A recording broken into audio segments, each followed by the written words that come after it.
Okay. Alright, that is going, and we've got clients running. Oh, I added some more auto sounds too, so hopefully those aren't too irritating. We'll see them when they pop up. Alright. So yeah, where you guys left off, you were just at the farm there, outside of Phandalin. Let me load that one up, and then we're good to go.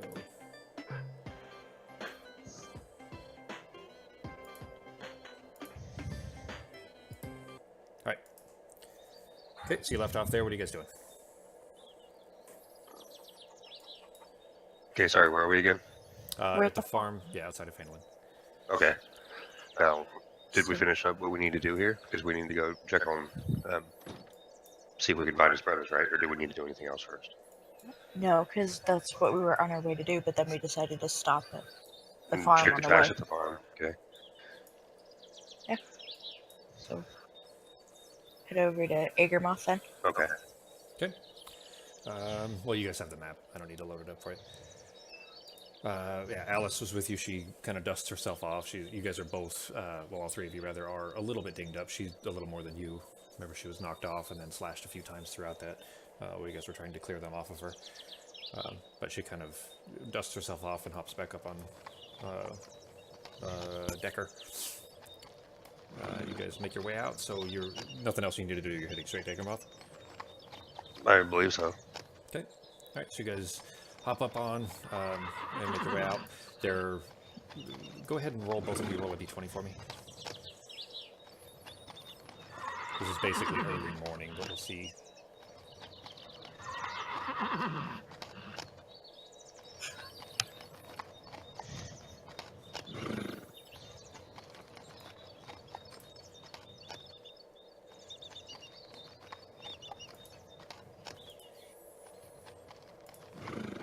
All right, yeah, you guys make your way down, and kind of riding down the hill towards the coast where Agermoth is in the woods. You approach. It's kind of as you left it, as you expected. Really nothing too standing out. It's still basically destroyed and quiet. It does not look like anybody has arrived yet. As far as, remember, Radoth told you that Gundren and Sildar and he would be heading down, but it doesn't look like they're there yet, as far as how quickly you guys made it back. So you guys make it there anyway. You do remember that Gundren specifically told you that there is a tunnel just outside of Agermoth that you can use to get in, which is where his brothers were, where he left them last time he saw them, or there is a tunnel on the sea that you guys can use a boat to get in. If there, if you can find a boat or if there's anything down there. Should we just attempt the tunnel where he last saw them first? It sounds like it's an easier. Yeah, that's what I do. And also, it might be a chance that they use that entrance more. Okay. Oops, ignore the storm part. I was going to turn the message off. There we go. Okay. Alright, so you guys follow the directions where he says it was, and basically on the north side where you originally went in, there was that tarp, remember, kind of covering some things. You go off just a little ways west of there and find a little rock outcropping, and doesn't look like anybody has noticed it, but when you move a small rock out of the way, which is the description he'd given you, you can see where a small tunnel is, and you got to spend a minute to get it pushed out of the way, but you're able to kind of very carefully squish yourself down and get in there. There isn't a lot of room or a lot of hidden space above to leave the horses. So what are you doing with Baloo and Decker and Cotton? Is there any trees or anything that we can see nearby that are not too far? We can kind of hide them. There's the same copse where you left them before when you were in Agermoth. So, I mean, you could take them there. It is a little bit further away than you'd left them before, but at least last time they did stay safe there. I'm sure Okay. with that map you won't be able to see anything. What do you think, Bib? Yeah, we should go do that then. Okay. Yeah, take them over there and walk back. Okay. Get them secured. Right. So you set up kind of a small camp for them and have them a little bit of room for them to leave them a little bit of lead ropes for them to graze and relax. They do calm down once you've kind of gotten them in place and make your way back. The tunnel leading down you're able to make it through, just make it to it just fine. Anyway, go ahead and roll an athletics on both of you.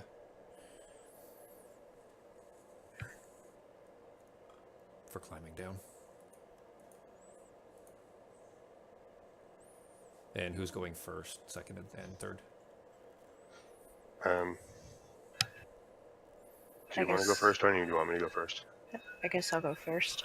Then we'll have Alice go in between. Yeah. And then I'll go. Well, I should have asked before I had you guys roll, but you make it down to the bottom just fine. There's actually a little bit of white dust at the bottom. Looks almost like snow. And then looking further in, you see webbing everywhere. But just as you're starting to look around, actually, Alice, as she's trying to climb down, begins to lose her grip on the rope and slips.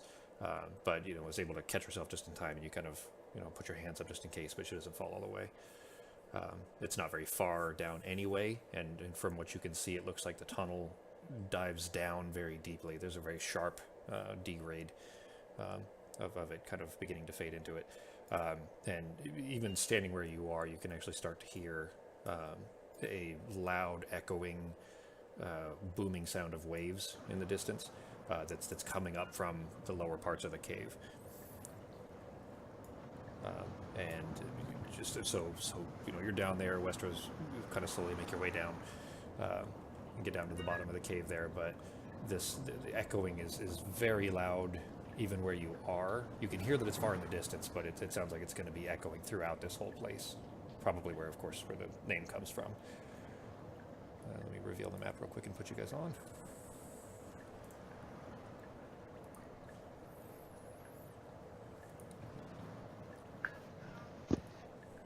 See if I can. There we go. Oh, you guys have the map, right? Yeah. It's still loading on mine. It probably was just blank. Scroll to the bottom left. Oh, yeah, there it is. Yeah. Okay. It's a really big map, so I'm sure it took a second, but I had it preloaded, so it should show up for you guys. Okay, now for some of this, at least, I'm also going to be trying a little bit new in that usually with a map, I just, you guys just move your tokens to the edge and it'll reveal the next spot. Instead, I think a lot of it I'll be describing it for you a little bit, and then after you guys have made, maybe decisions of which direction you're going or whatever, then I'll reveal some. But basically, instead of just using the map as here's where you go, I'll give you the descriptions. You guys ask questions as needed, and then we'll, I'll reveal more and more of it as we go. So just to see how that works. So if we need to, I'll switch back. Okay. So, anyways, from where you're seeing, you can see actually a little bit further into the cave there. Let me reveal some of that. It opens up into, this is a big slope that you guys are standing on, down into an open area. It's just a big, massive open area. It's already pretty dark, and you can't see very far into it, but from what you can see anyway, it looks like there's spider webs covering a lot of this space here. And kind of floor to ceiling, mixed between there's a lot of rocks, stalagmites, stalactites, that kind of stuff, and connected between them all over the place. There's webs everywhere. You see small masses stuck in the webbing, like they were probably the victims of whatever spider creature was leaving that behind.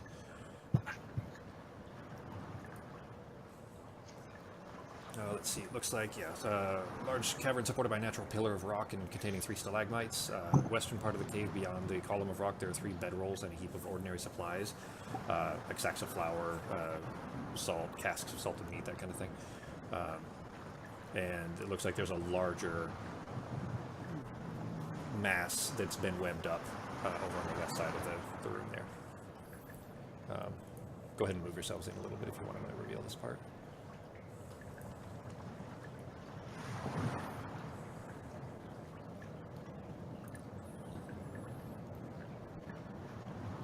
Such a big map, it takes it a minute to do the reveal. So we're like about here? Yeah, that's fine. So as soon as you get into this space, basically, you see these massive stalagmites and stalactites. 3 of them actually are pillars going the whole way top to bottom. And then on the west there, you see what looks like a small rudimentary camp with a bunch of supplies like those casks and things like that, some pickaxes and shovels and that kind of stuff. And there is a larger mass that has been wrapped up and cocooned over there to the north of you guys, on the west side of this big cave. All right. And further ahead, you see the black part in the northeast part of the map there? You probably can't tell the difference too much, but basically I'll reveal this part. That area off to the edge of this is a cliff. It just collapses down from there. Okay. All right. So from here, from where I'm, does it look like anything's moving over by the bedrolls and stuff over there? Anything over there that I can see?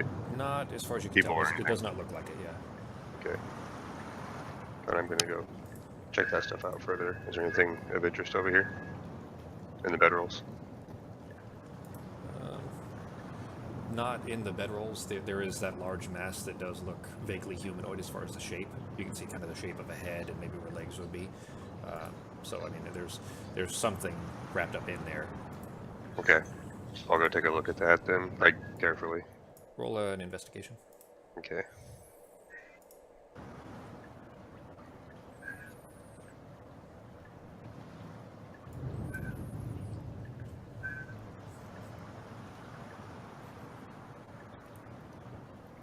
So you kind of poke at it a little bit and try to separate some of the webbing that's around it. It's really thick and tough to get through. But just from looking at it, you can definitely tell that this was humanoid. It's vaguely dwarven in shape. You haven't cut open the cocoon to actually see what's inside, but from looking at it in the surrounding camp, it looks like whatever was camping here, or whoever, was probably ambushed and killed by whatever spider creature was in this place. Okay, so the person inside of it's dead. Yeah. Okay. Definitely not moving, not breathing. All right. You think kind of we should cut the cocoon and see if there's anything of interest on him, or what, or just leave it? I'm not sure what you're gonna find, but you can always look. Okay. Can I cut the cocoon with my dagger? Sure. The web. Roll a sleight of hand. Just want to see if you're, if you damage what's inside or anything like that.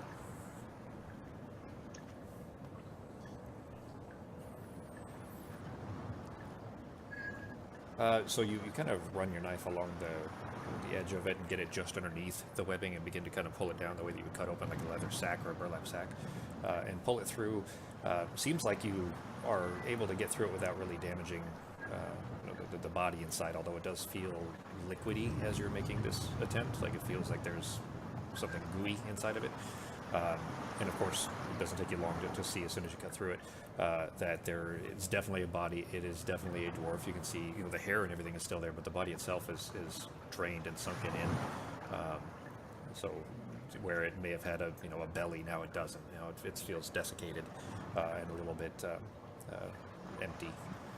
But you cut through it, and as you get all the way to the end of the sack, the rest of this cocoon basically kind of sloughs off, and the body rolls out of it, falls flat on the ground. It does look vaguely familiar. Roll a flat intelligence check. Whoever's looking at the body.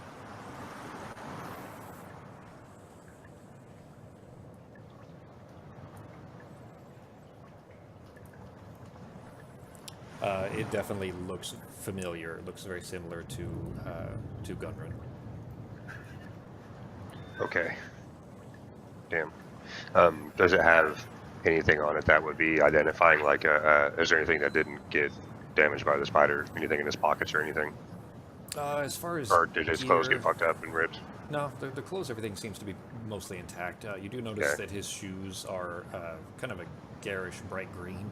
A dark green, but shiny. Like they're a little bit glittery almost.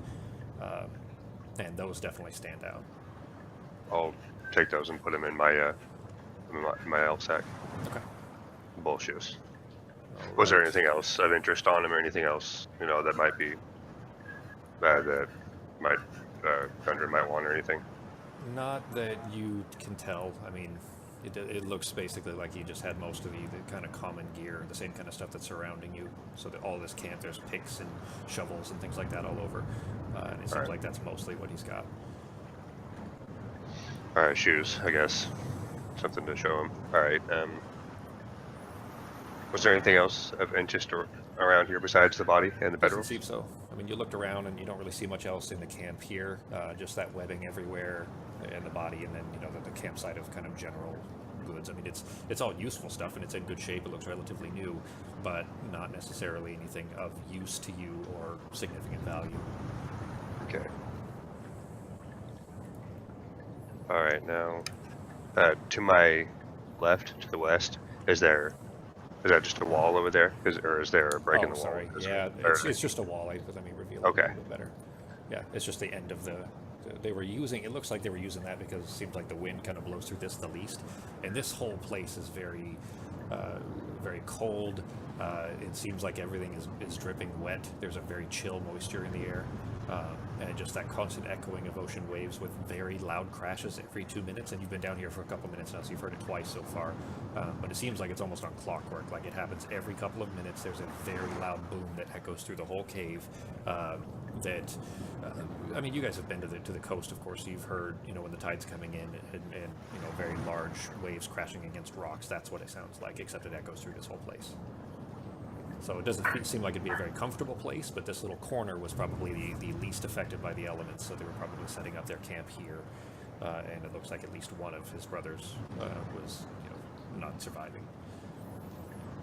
All right, is there any other way, like that cliff over there? Is that a big cliff to get down to the bottom over there? And is there anything in the bottom over there that I can see that'd be worth trying to climb down and check out? All right, so you head over to the edge there, here. And actually, as you're approaching, you see there's a pick and a shovel there, and then there's actually a rope tied around the nearest pillar, and that rope is thrown over the edge and down into that pit.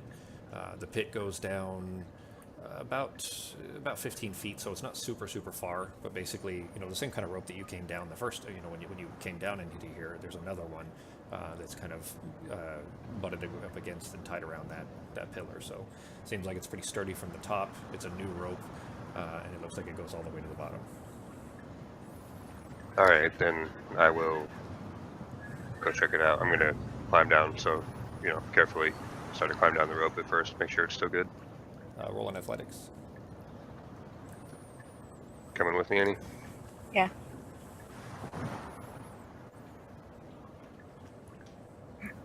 Alice going last. Put Alice in between us, right? In the middle? Yeah. Okay.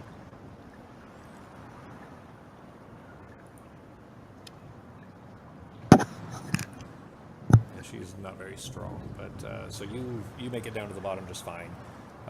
And Alice kind of follows right behind. She doesn't actually wait for you to make it all the way to the bottom. It seems like she doesn't want to be, left by herself too far in this and wants to kind of rush through this. But she makes it to the bottom just fine, and Westra barely even grabs the rope and just kind of hops straight to the bottom without much difficulty whatsoever. But now that you're at the bottom here, this is extremely dark in here. Everything is still dripping wet. I mean, the ropes thankfully had some grip to them, but the rocks themselves are slick with all the moisture in the air. And it's very cold, of course, but basically it's just deep, inky black darkness. Very difficult to see. Actually, when you get to the bottom there, Alice whispers, "Geez, this is creepy in here." She says, I wish I knew how to make that mixture that Radoff gave us back at Agermoth." Do we still have any more of that? No, we don't, do we? No. She kind of, just because it's so dark, she says, "Is it okay if I light my hands?" Lights what you cut out there? She says, "Is it okay if I light my hands?" Yeah. So and it's not enough for you guys to really see by, but she doesn't like being in the dark, and she kind of, her hands start to glow a little bit, and she kind of holds them out, looking around a little bit. It's not enough for you guys to really navigate by. You'll probably still need a torch, but she at least feels more comforted by that. Okay.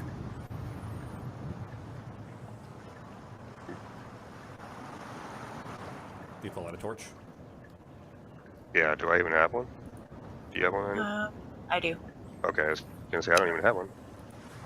I don't It's a think. good thing she does. You guys should have thought of that. Uh-huh.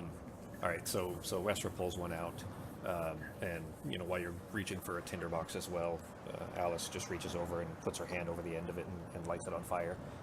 So the torch lights up, flares out. You guys can see the bottom of this pit is very dark, whereas up above it almost looked like snow, but down here the stone and all the stone you can see is this kind of dark well carved stone. Like this was, you know, as it's been described to you, this was a mine, of course, but you can kind of see where the tools have carved away the walls. You do see on the east, it looks like there's another part where it kind of drops down again, and then one to the northwest up there where it also drops down. And Which way those, they- those look like they lead into further tunnels. I'm gonna try that one. Sure. Okay, there is no rope there, so you'll need to, you know, help each other. It's only about a 10-foot drop, actually, so it's not really far. You could probably grip the side of the rock and make it down if you're careful. Okay, then let's get you and Alice down first. I'll see if I can help you guys. Because I'm pretty acrobatic, so I could probably make that jump on my own easily. Okay. Alright, so Alice first. Okay. Okay, she reaches over to the walls then, hands still glowing. You can see them kind of trying to find purchase against the wet rocks. She slowly tries to lower herself down. She doesn't seem to have too much trouble. I mean, she gets all the way to the bottom. You see her feet, you know, kind of get to the floor. It's not so far down, and it looks like there's a little bit of pebbles. Like the floor down there has pebbles and rocks everywhere, whereas the room you're in was relatively smooth. But she makes it down okay. Okay. Alright, Lester.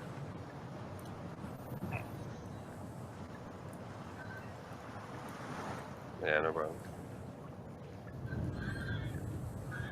Okay. Yeah, you don't even really slow. You kind of, you know, put your hand on the edge and just sit on the edge, and then just hop yourself down. Athletics? Grab the torch. Yeah, athletics. You hold the torch out. You can actually see off to the east there. You can see bones just littering the floor, and then there's a tunnel directly to your left, and then a big open cavern to the right. Yeah, Dross hops down also, just kind of right off the edge, no difficulty. Alice sneaks around to the corner here to look around a little bit. What do you guys do?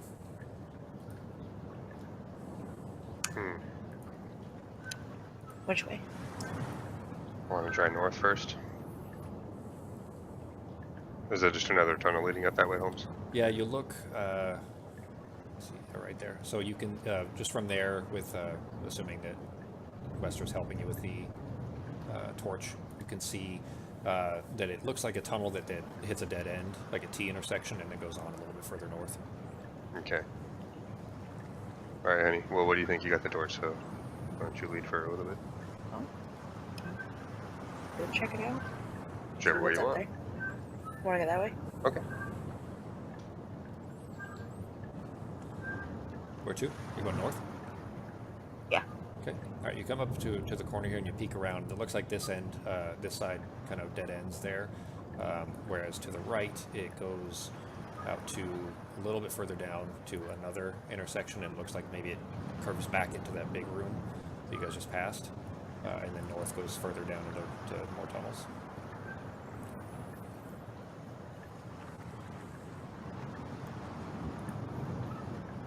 It's up to you, babe.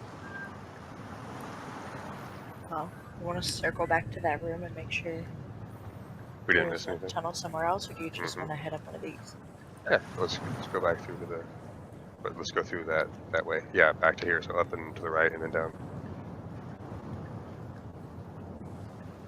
Back that way. Okay. Let's see. Give me one sec here.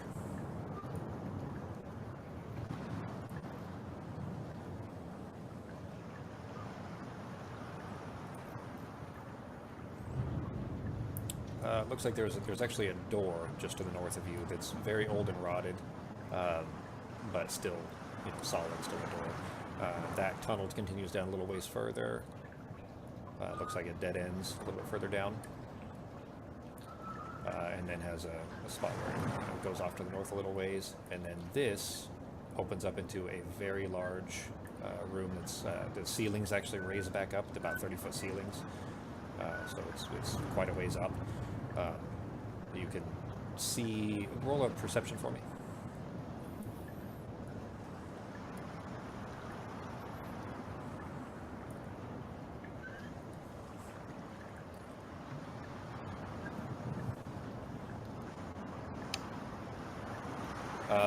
Yeah, it's just riddled with bones. There's old. Hang on. That is. There we go. There's just tunnels that intersect all of them. The one that you guys are at, there's one to your left, one directly across from you, and then one to your right, which is the one that you guys were at earlier. But there's just tunnels intersecting all over here. 30-foot high ceilings. Sorry, I got a text from work. That sucks. I have some work stuff that I have to do. Not right now, anyway. But very tall ceilings, though. Walls are carved with simple reliefs that show dwarf and gnome miners hard at work. Like you see, from a profile, them swinging pickaxes and things like that. Below them, nearly 24 skeletons in rusted heaps, just scraps of armor.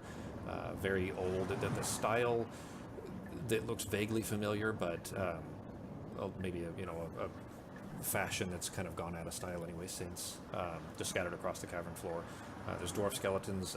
There's some that look like orc remains. They're just the styles, or the size of them rather, are much larger and more hefty. There's half a dozen large brass lanterns that stand in niches on the ledges around the cavern, but none of them are lit. So I mean, it's still, you can see where those lanterns are, but it's still completely dark in here.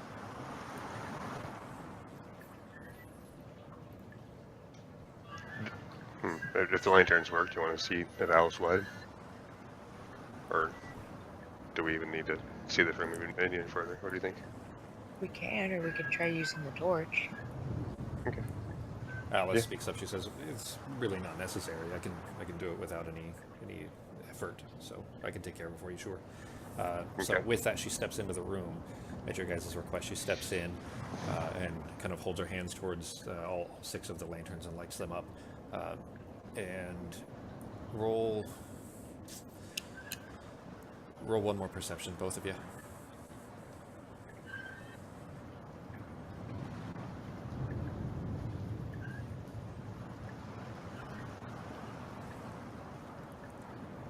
You both start hearing skittering sounds from the ceiling.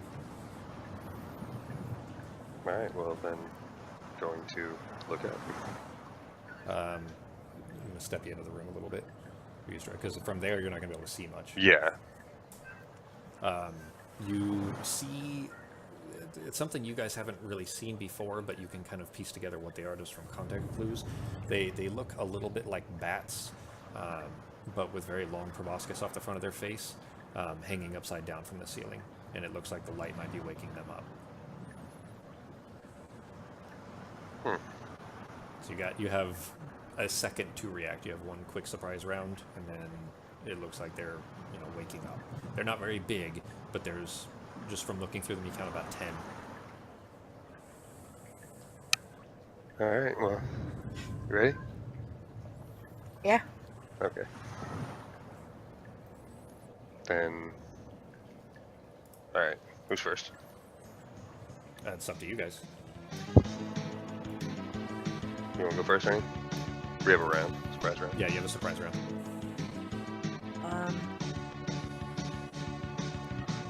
From where I'm standing, can I even see them? Or would my surprise attack be actually moving in? You can see from where you are. You can actually see up into the cavern a little bit. You're like inside the tunnel, and you can see them now. Okay. And I just put them in the tracker for you. Alright. Can we reach them with melee? Or are they... No, 30-foot high ceiling, so yeah. Yeah. Okay, well, I guess I will try the crossbow. Okay. I'm going to drop them all on, so you can pick up, whichever one you want to shoot. Okay. It's Luthia. I should have had this preload. Yeah, it's Luthia.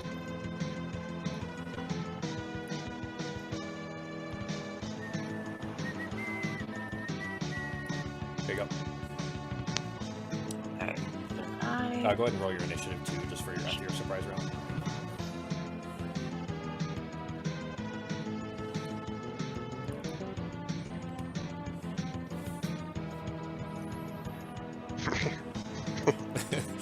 Good thing you had that modifier with that shit roll. They're basically all ahead of you guys. Alright, so what are you doing? I'm gonna use the crossbow. Okay. Shoot that one. And it hits.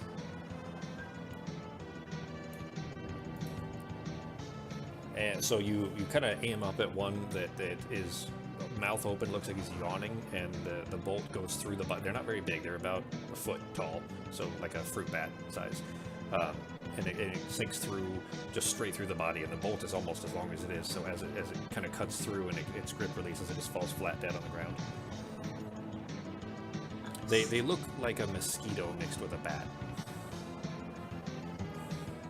Okay. Okay, so that one's toast. Let's keep Droster. Alright. I guess just I'll choose number 2 over here and throw a dagger at him. Okay. And since it's surprise round, I'll use I would have advantage, I'm assuming, or Oh shit, yeah, and actually Wester had advantage too, which didn't need it. I should have. You hit anyway. Yeah. Oh, other thing too, actually, side note from last game, the fight with the imps, I let you use your uncanny dodge on it, and I shouldn't have. That was in error, specifically because there's only two times. I couldn't see it. Yeah. Exactly. There's only 2. I didn't even think about that. Yeah. So it's basically if you can't see them or if you're surprised, that's when you can't use it. And it was only one of the 2 times that you're not allowed to use it, and I still let you use it. Just I didn't even think about it. So everybody just keep that in mind for the future. Yeah, I didn't even think about that. Alright, so I will use sharpshooter and throw a dagger. Okay.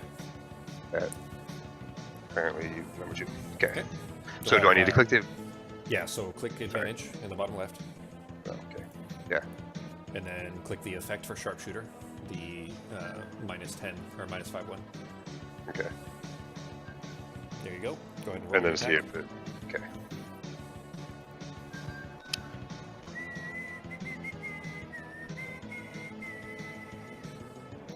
And it misses. Ugh. Nuts. Now, Alright.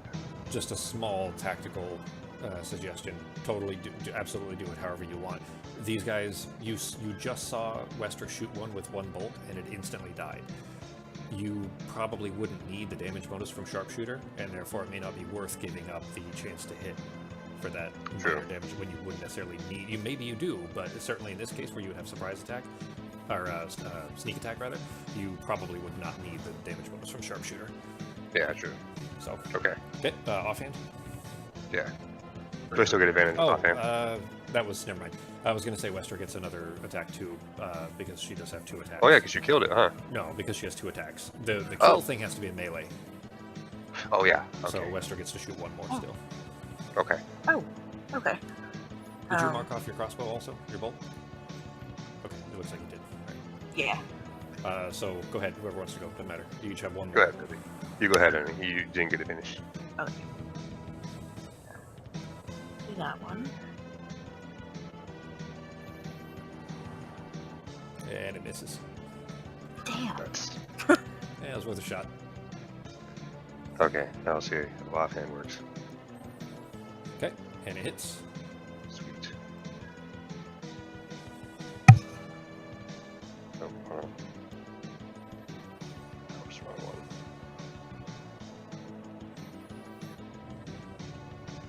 one. Put your sneak attack on. Oh. Didn't matter. It killed him anyway. Okay. Okay. So Sorry about that. that's fine. So both of you guys see Alice kind of in the middle of the room and start hearing this skittering above as the lamps light up, and you go rushing in and start preparing to fling daggers just as Wester looks up and fires at one, kills it, fires at another one, and the crossbow bolt clinks off the ceiling and falls to the floor. You let one knife go, and it's the same thing. It kind of bounces off a stalactite that's blocking one of them, and fling your second, and it sinks straight into it and it falls down. So now you've got 2 daggers laying on the floor far away, and then 1 crossbow bolt out in the middle, with 2 of these laying now dead on the floor. And now we'll get into actual combat.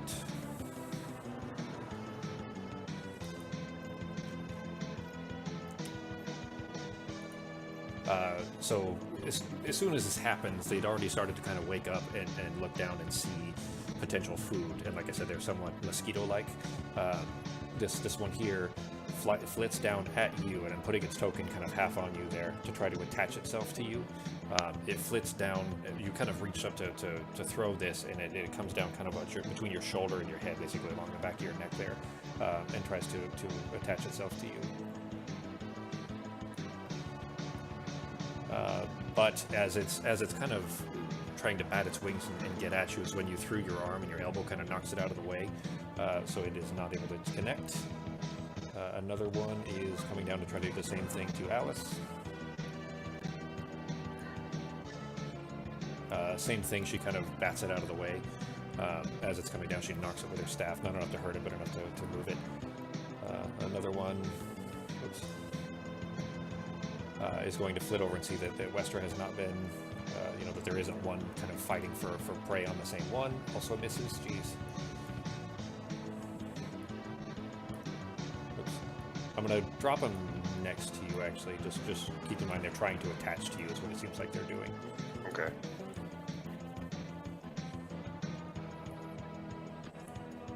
Another one trying to grab Dross, and it is able to attach. It's kind of bites into your neck with this proboscis thing, and starts. You can feel it starting to drain blood out of your neck there, but it is attached to you now, so it's stuck on the side of your neck there. Another one is not able to make it, so that's it for his turn. And this one is going to try to get Alice as well. She also kind of bats in the same swing against that one. Alright, Ross' turn. Okay.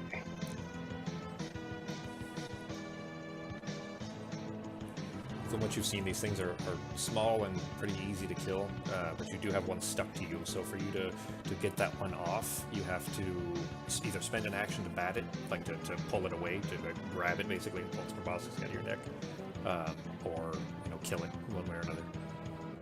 Okay. And which one is attached? 10 or The one on the right. 6? 10. 6 is? Okay. Yeah, sorry, the one on the right, yeah, whichever that is. Okay. Then I'm going to try to hit 6. So you're stabbing at the one that's on your neck? Yeah. Okay. Really? Yeah, you swing up to try to hit it, but it kind of bites down with the proboscis just enough to distract you, and you kind of just miss over your shoulder where you're trying to avoid stabbing yourself in the neck. Gonna go offhand? Yeah. Okay. And it hits.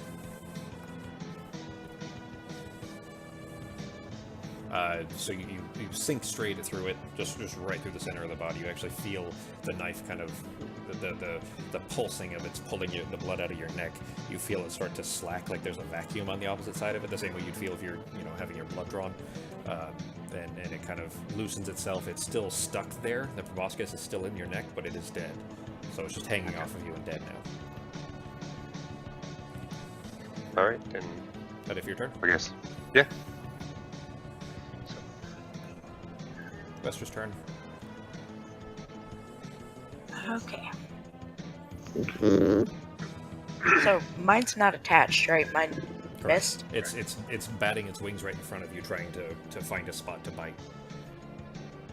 Okay. Well, then let's do.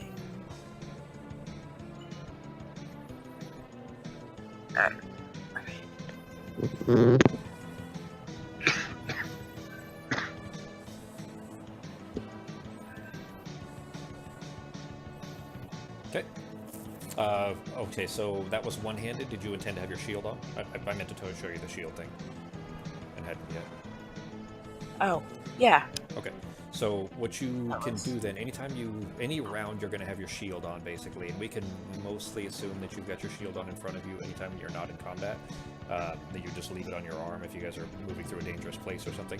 I'd still like you to mention it, just so that so that I know for sure whether your AC is 16 or 18, which is a huge difference.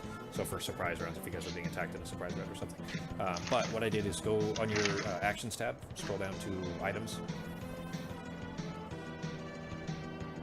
And you see the heater shield there? Yeah. So if you hit that effect, it'll automatically put it on, and that means that you've got your shield held in front of you, and it'll last automatically until the next round. So if you used it now, the whole time until your next turn, you've got that on, which means your AC would be up by 2. It just means that during that time, if you try to use your reaction or like one of your combat superiority attacks, anything like that, you would have to use your Q or anything else. That would have to be a one-handed weapon. That's all. Okay. So, I mean, for something like this, they're small anyway. One hand is probably fine. However you want to handle that is fine. But keep in mind, basically, if you put it up, you will have your shield for that whole round, meaning you can't use, like, say you get an opportunity attack or anything else, you can't use anything two-handed because you've got your shield in your left hand during that time. Okay. So if you want to use a shield, go ahead and click that effect. And you already swung with your... with one-handed Hugh at this thing kind of floating in front of you. You pull your shield out to try to kind of keep it away from your face and bring your axe down through it, and it definitely hits. Go ahead and roll your damage.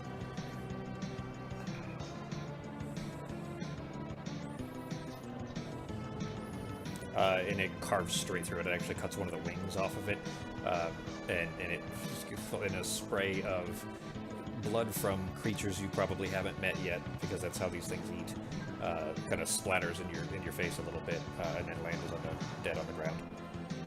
Because that was a kill with a melee attack, you do have a bonus action, bonus attack, and then you still have your extra attack.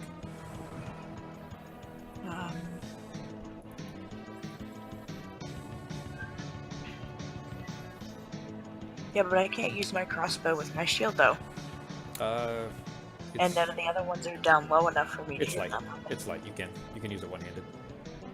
Okay. Yeah. Shit, no, it is two-handed. Never mind. There are what are called hand crossbows that you can use one-handed. I'm going to go ahead for now. You know what? Tell you what. I thought that's what you were buying when you bought that one, or when you picked it up from your starting one. Do you want it to be a hand crossbow? It does slightly less damage, but you can use it one-handed. The alternative is it has to be two-handed, meaning you couldn't use it with your shield.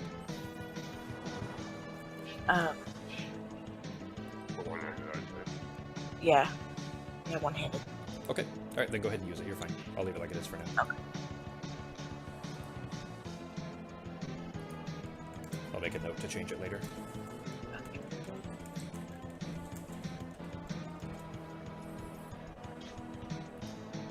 And it misses. So you try to fire at one at the ceiling, and it banks off of just as it's starting to flit and wake up and move down at you. It banks or crashes into one of the little stalagmites and clatters against the floor.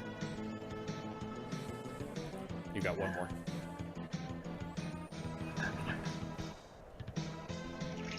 Try again.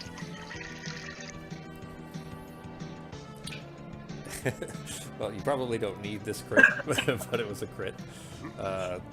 It's where it kind of crashes into one. It actually causes a little break in the ceiling where it kind of chips off a small chunk of stone that will fall and actually hits another one as it's falling. Whoops. Yeah, so a little piece of shrapnel flings off and knocks another one out of the air a little bit. Shit, these guys have such low health, yeah. So go ahead and roll your damage for that one, but the stone chip that it flew off, that it flung off of it actually stabs into another one, and it looks like it's not dead, but it's bleeding on the ground and not moving.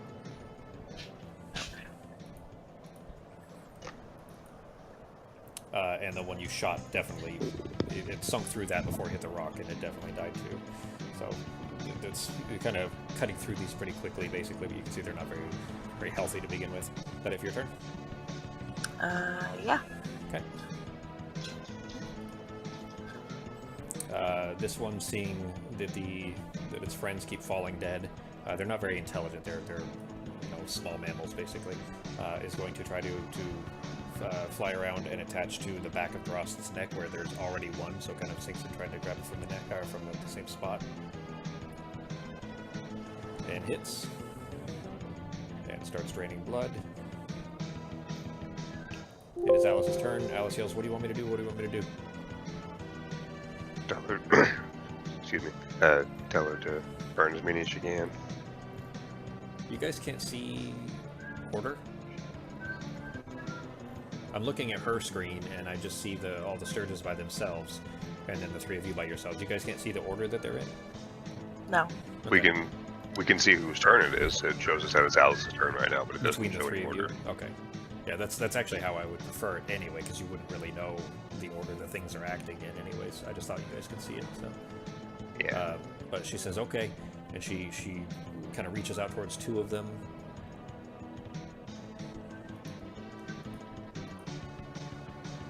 And sends small fiery bolts out of each of them.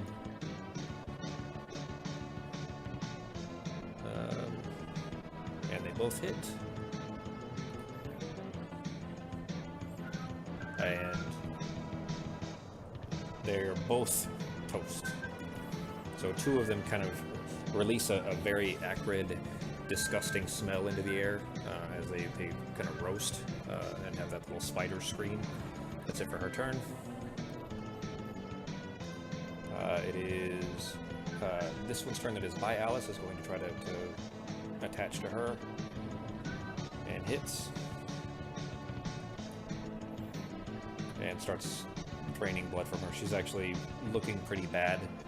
There's one kind of attached to her arm and wrapped around her arm where she had just held her arms up to blast these other two and using its wings to kind of hold on and grasp around her.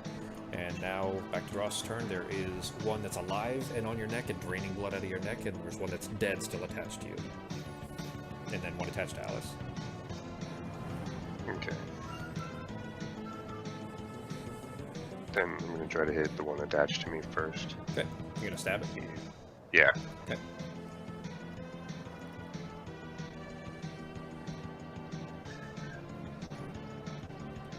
And it hits.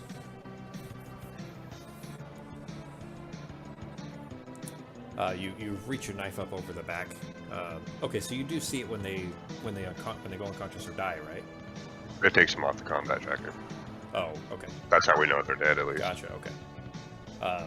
But you reach up there and kind of carve through the proboscis of this one, where it's attached to your neck, and there's just a spurt of blood across the back of your neck, into your hair, where you've cut it off. It's still stuck in there, so you still have two proboscis stuck in the back of your neck, one on each side. But there looks like both of them are dead. The rest of that one falls off. You still have a bonus action. See if I can hit that one that's trying to... Can I get that one trying to attach to Alice without hurting her? On her arm. You'll have to roll with disadvantage to not hit her. Okay. It's like it's flat against her arm and wrapped around it, so you're gonna have to like slide your knife up under it without cutting her arm. Okay.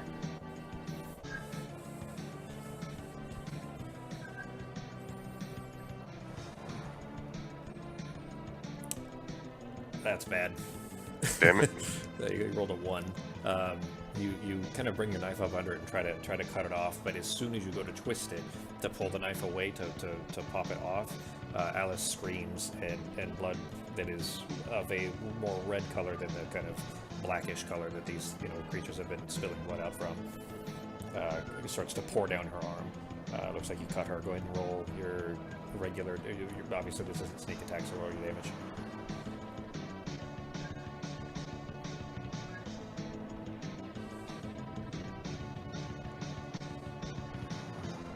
That was not on him, so I'm gonna take it away. Oops. Oh, it's fine. I mean, you didn't know. It was just on her instead, but... Alright. But she screams and there's blood pouring down her arm. She's already looking pretty rough, and this didn't help.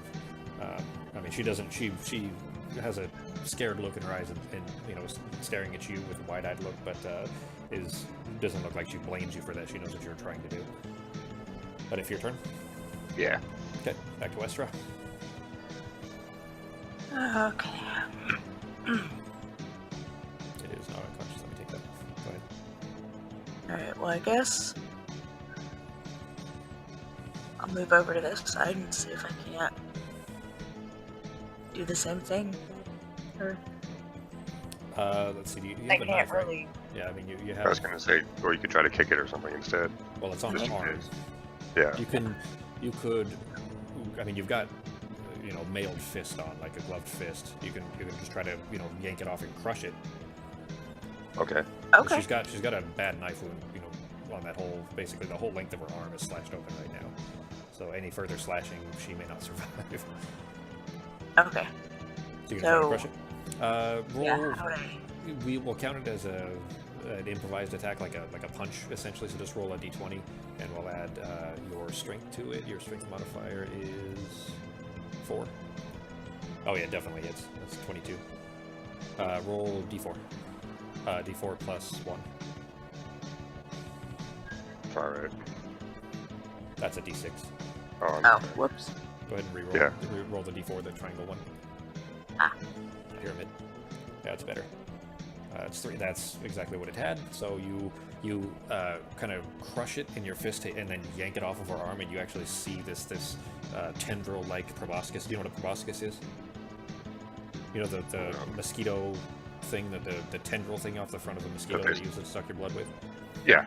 Yeah, so that basically slips out of her flesh where it had stuck into her skin already, and you kind of yank it out and then just crush it in your hand, and the thing stops squirming. The big fat blood-filled belly on it kind of rolls this jelly shit down your arm. I forgot to give inspiration to Drost, I just put it on there. It is dead. You guys are now in this room filled with skeletons just everywhere, top to bottom, and a ton of these just corpses of these mosquito-like creatures. Damn it. Okay.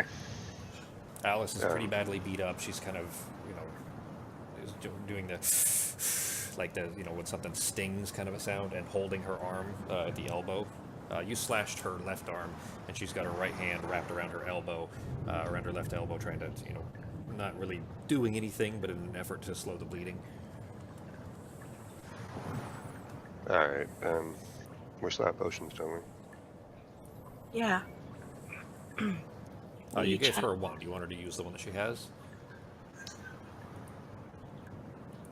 Yeah. Yeah, Okay. I've already used her own. Okay.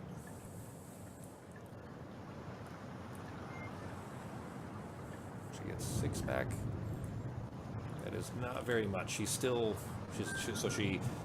kind of takes her hand away and still staring at it. She's not taking her eyes off of the slash down her arm and the kind of spot where the thing was where the hole basically is, where it was in her arm.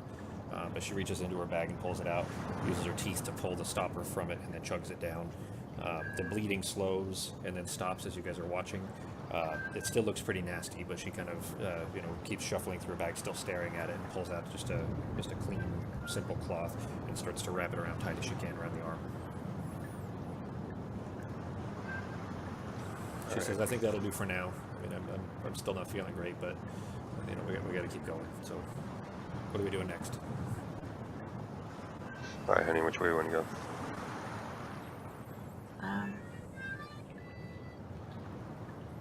You choose this time. I've been choosing.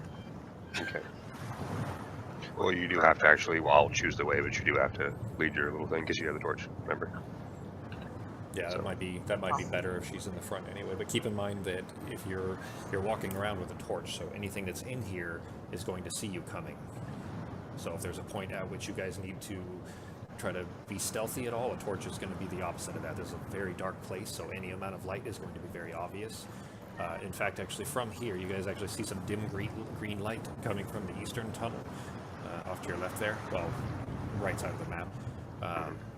The echoing is about the same. It hasn't gotten any louder or quieter. It's just every 2 minutes, very, very, very specific. It happens exactly every 2 minutes. There's this loud crashing boom,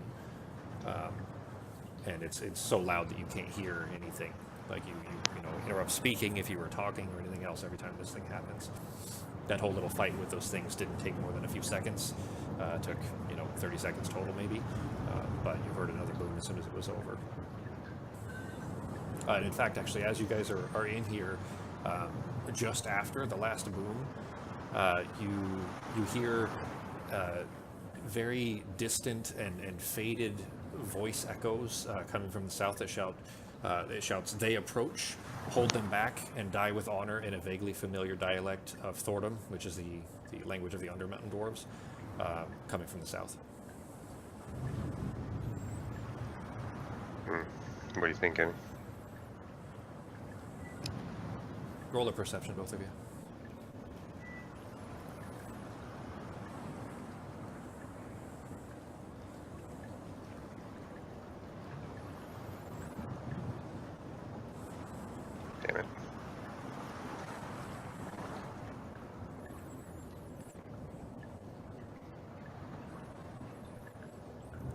You actually both kind of get the impression from the sound of it that it sounded very distant, but not just in terms of geography. It sounded ethereal. It didn't sound quite real. Those voices. Okay. What are you doing?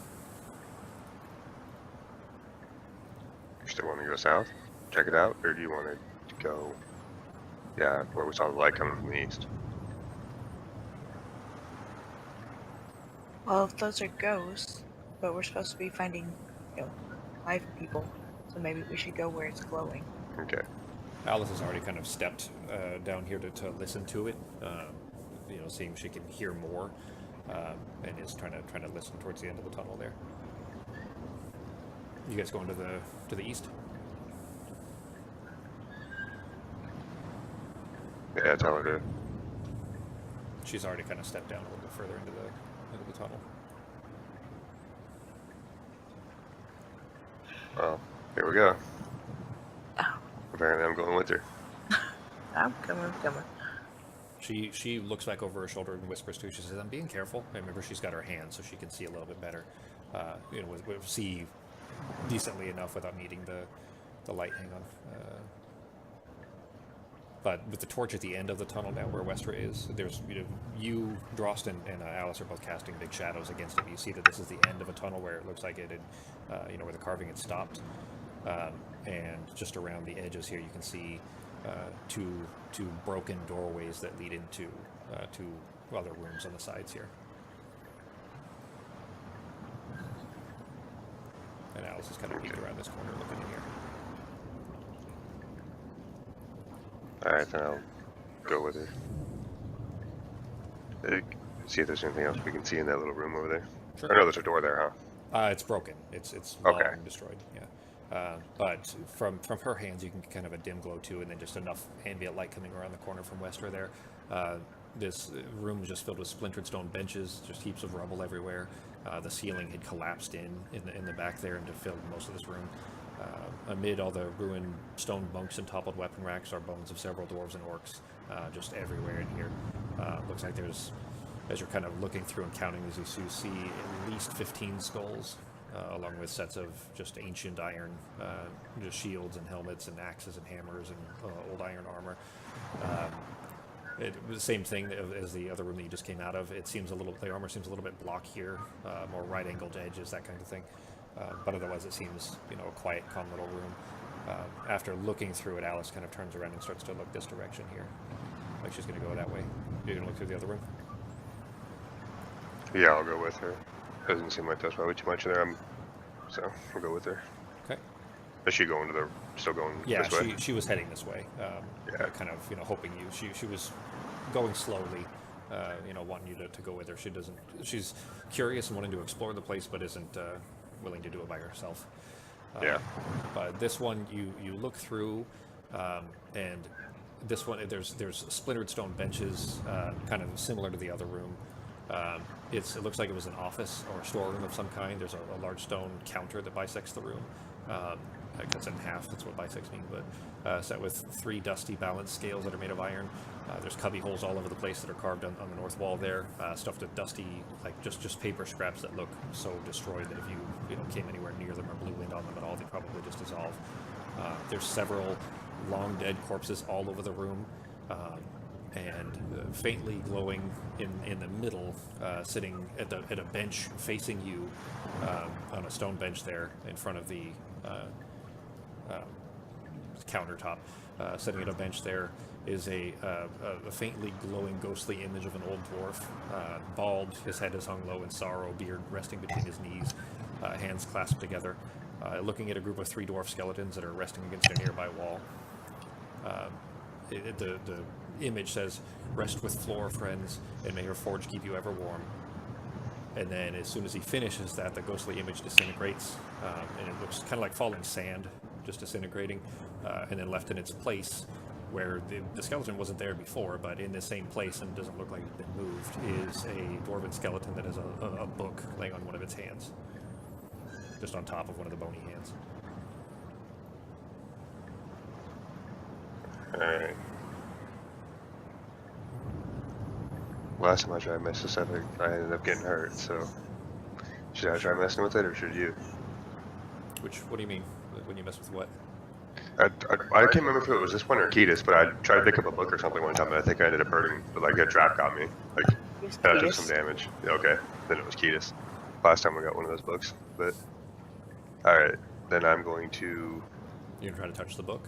Yeah, gently, quietly, or not quietly, but carefully. Sure. Roll a sleight of hand.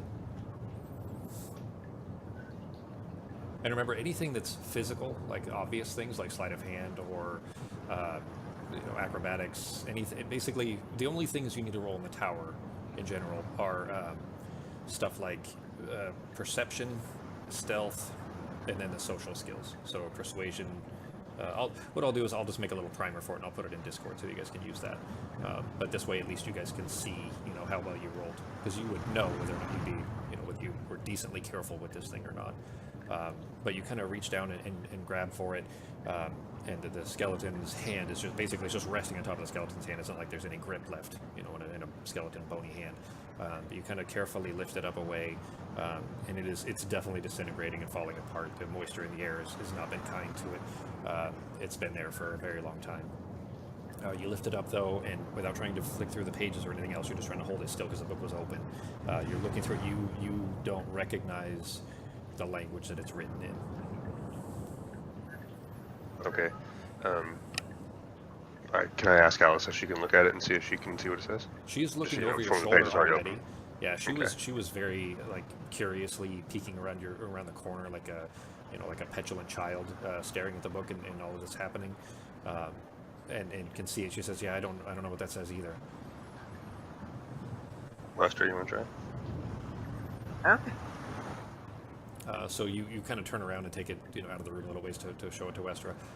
Westra, absolutely, you definitely know what it says. Like it's very obvious. It's a prayer book, specifically detailing the exploits of old dwarven heroes. You see Flor mentioned, Flor rather, the one that the ghost had just mentioned. In fact, that's the page that it's on. And there are mention of a handful of names that you're familiar with, just ones that you've seen in the past. Druthion is one, or Druthoin rather.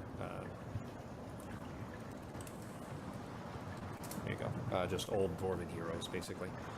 But it looks like it's a prayer book, and based on the image that you saw, the ghostly image that kind of faded away, you kind of pieced together that was probably some kind of a priest, and this was, the unfortunate end of the people that were defending this place.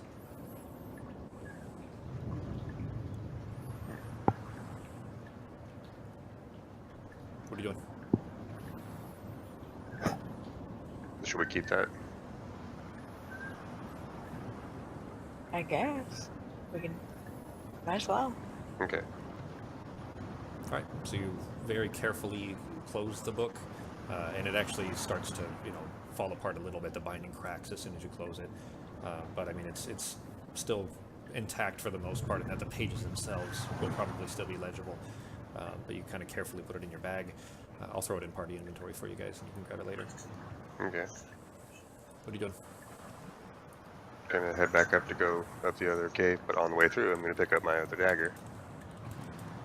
My daggers that I didn't pick up Okay. after the fight in that room. So, actually, as soon as you come back into the room, you see that not only are your daggers gone, there are two, but the corpses are gone too. Okay. All of the corpses of those sturges, the mosquito-like bat things, are all gone. Okay. So something obviously came through here while you guys were down there. It was something obviously very quiet and that you didn't hear anything. Mechanically, by the way, that's based on your passive perception. You guys didn't notice it. What do you do? Alright. So it was up to the east that we saw the light, green light? No, the one. Oh, down here. In that, from that main room there. Okay. I'm gonna look that way more. Okay. Looking down that tunnel, from there you don't have very much light. You can see the green ahead. Now that Wester's moved in a little bit.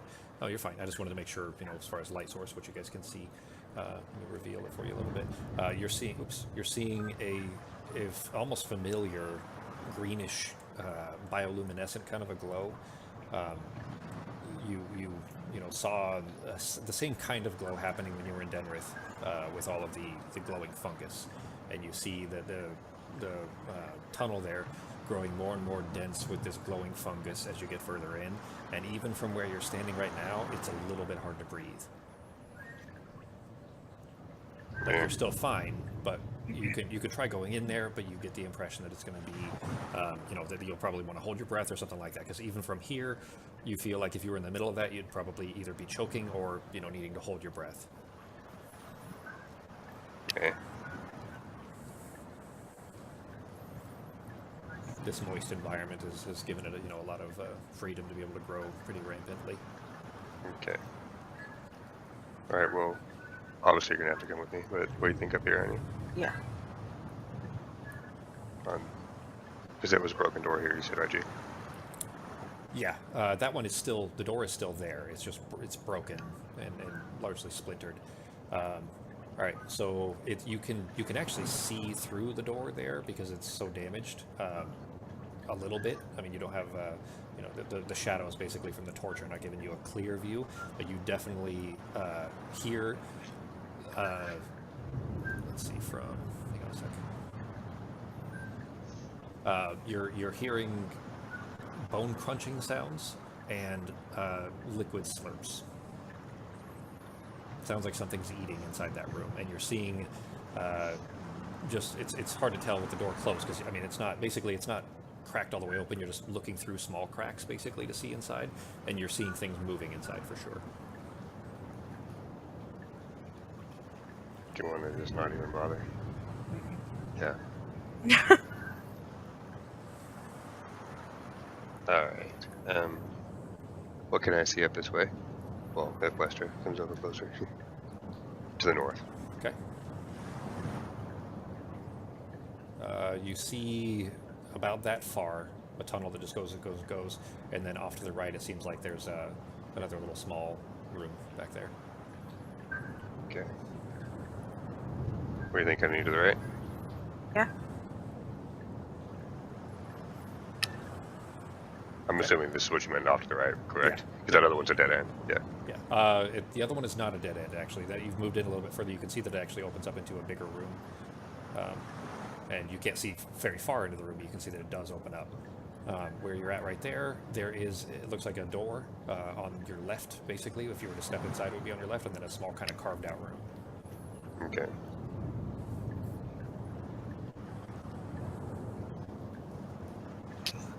All right. So is that a door up there? You said, or, Yep. or just a? Yeah, Okay. there's a door. And it's like a solid door. Yeah, this Mostly. one actually looks completely. It doesn't look rotted or you know, cracked or broken or anything. It just looks like a solid door. Okay. Can I hear anything? Roll an investigation.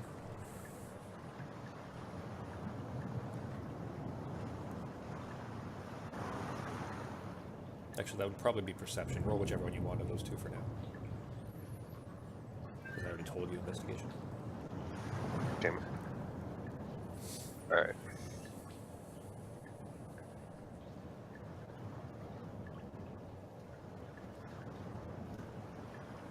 You put your ear up against the door and you listen for a good solid minute and you don't hear anything from inside. Okay. I will open it gently and peek. Okay. There's enough light coming from behind you that you can see in just fine. It looks like the eastern wall of this chamber. Wait, is it the right one? Hang on.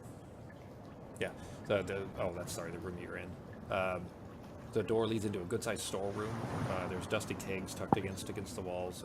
All of them are cracked and split open, but the room itself seems secure and quiet. It looks like a solid, actual, you know, one of probably the only solid room that you've seen so far, as opposed to being caves and, you know, carved out walls and everything. This actually looks like it was finished, and the door seems sturdy. It actually seems like if you needed to take a rest for a bit, that might be a good place to do it. Just because the door does seem secure. Yeah, it actually might not be a bad idea. Do we have time? I wouldn't normally tell you that, by the way, but you guys haven't had opportunities so far in the game where you could take a break or take a rest inside inside a place like this. So I wouldn't, by the way, just for future reference, I guess, I won't normally tell you that. I'm only telling you this time because it is an option for you to keep in mind. Now, it doesn't mean that it'll be safe always. It means if they're patrolling things, they might still find you or whatever. Or if you're making noise or anything to that, affect that, then you could still be found. But just generally, this might be a place that you could, and then keep an eye out for that kind of thing in the future, where there might be places where you could rest inside of a otherwise unsafe place. Yeah, that's what I was actually thinking about the short rest thing. So I was hoping we were going to find a spot where, because I was actually going to ask you about this room before you said anything. So yeah, so this room But, does yeah. seem like it'd be sturdy enough that if you were to step inside and close the door did seem solid, and there's a small gap of about 1.5 inches underneath the door, meaning that light would still show through that, but otherwise the door itself seems solid. okay, So what are you doing? come in and take a short rest. What do you think, honey? Yeah. Okay. Alice goes in and leans against the counter, kind of starts to slowly unwrap the thing on her arm and take a look at it. It's still, looks like a pretty nasty cut, but it looks like it'll heal fine. Doesn't look infected or anything. That's not that it's been long, but it looks like it'll be okay. But she says, yeah, I could definitely use a minute to take care of this the right way. All right, so you guys are going to take a short rest. Yeah. All right, so here's how that works then. I'll go ahead and apply the short rest as far as here. You guys have done those before, of course, but you'll get some of your basic abilities back, like actually all of Wester's combat superiority. Actually didn't use them yet, but so keep that in mind, by the way, too, that I think your second wind, action surge, and your combat superiority are all short rests. They all say in their things, but basically you get almost all your stuff back on short rests. Okay. And as far as healing goes, you can actually use your hit dice to heal yourselves. Rost, you both have your full 5 back because you had a couple of long rests there when you were on your way to Fanwood and everything. So you can use your hit dice to heal yourselves. Yeah. So is your con modifier -1? No, it's 2. Oh, Okay. no, that was hit dice -1. Yeah, no, you're fine. Okay. So use as many as you want. You get half of your hit dice back every time you have a long rest. Okay. Yeah, and Alice will stay there for now in case you guys need them. Generally, you can take 2 short rests and 1 long rest per day. So, this is basically number 1, and we're looking at about noon at this point. So, I mean, there's nothing to say that you couldn't take a long rest inside of this place, but you can't have more than 1 per day to get the effect from it. You haven't spent a long rest yet today. That was basically, morning time would have been the restart of that counter. So you've spent 1 long rest so far today, essentially. Does that make sense? Yeah, Okay. You guys done all the healing you guys need to? I think so. Is there anything you wanted to do during the rest while you guys are kind of relaxing for a bit that's small and minor and not going to be a lot of moving around? Did we have anything else that we needed to study further, honey? I don't think so. Yeah, I don't think so. You got those green boots. Oh, those were, I just wanted to bring those to Gundren so we can show him that it was from his brother. So They do have a faint tingly effect to them that feels like they're probably something special. So I mean, you're certainly welcome to look them over, but yeah, they did belong at least to Gundren's brother. well, then I will actually look him over just for the hell of it. Okay, go ahead and roll an Arcana check. Okay.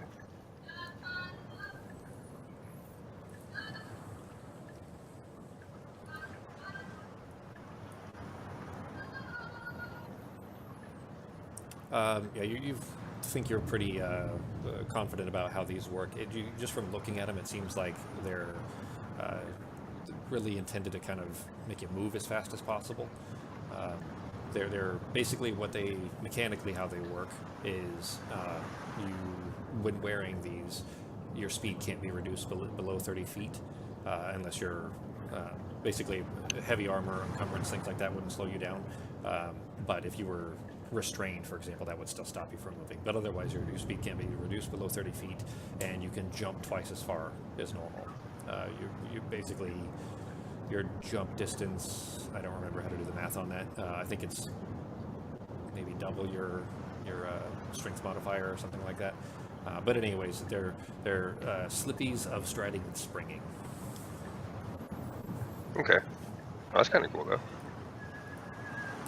I went ahead and identified them, but they're in party inventory for now, unless you're going to put them on. No.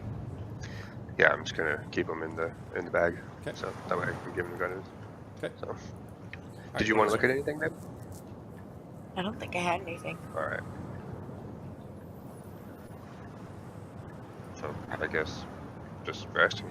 Okay. All right. So yeah, you guys kind of take a breather and get the blood to calm a little bit. Alice's arm is looking a lot better. She's patched it up and still keeping the wrap around it just to keep it from getting infected, but it looks like it's going to be fine. But you're all feeling much better and it's ready to move on. So what are you guys doing? Okay. Before I leave, see anything out this way? Nothing came up on us. Actually, In as this room? soon as you peek out, roll a perception. Okay.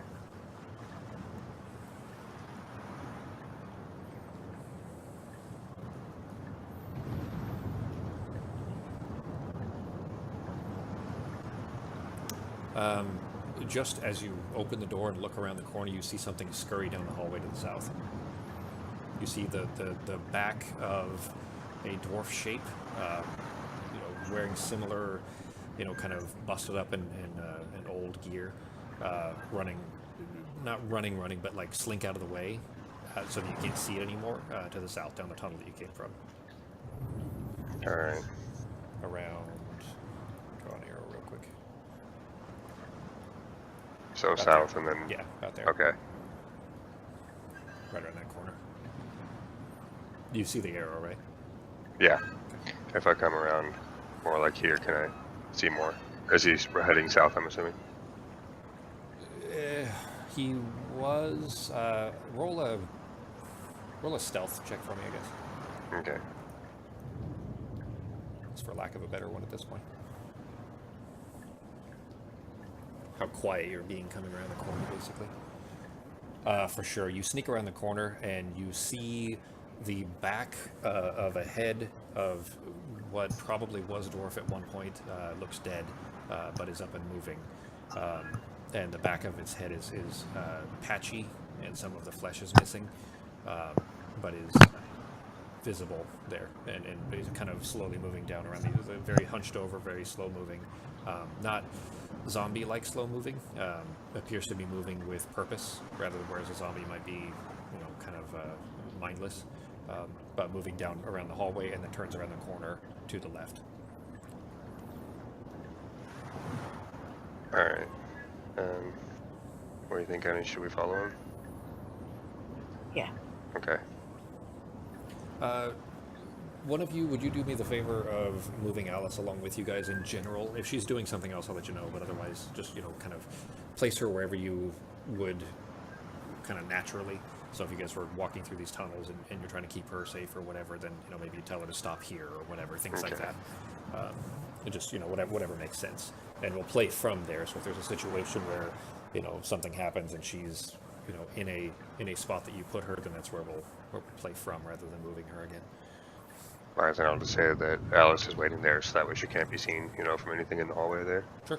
So. And then where you And coming? how narratively, we'll assume that that's basically you kind of, she comes around a corner and you kind of hold your hand up to tell her to hold still for a sec, that kind of thing. All right. Okay, so you're peeking around the corner? Yeah. But you said so he was going. He went To left the around left. the corner. Yeah, so basically back the way you guys came, and Okay. is out of your view again from where you are. Can I see anything here? You see him turn around the corner up to the north, to that room where you saw movement and bone crunching and everything. Okay. You got a profile shot of him walking in. Definitely dwarven stature and size.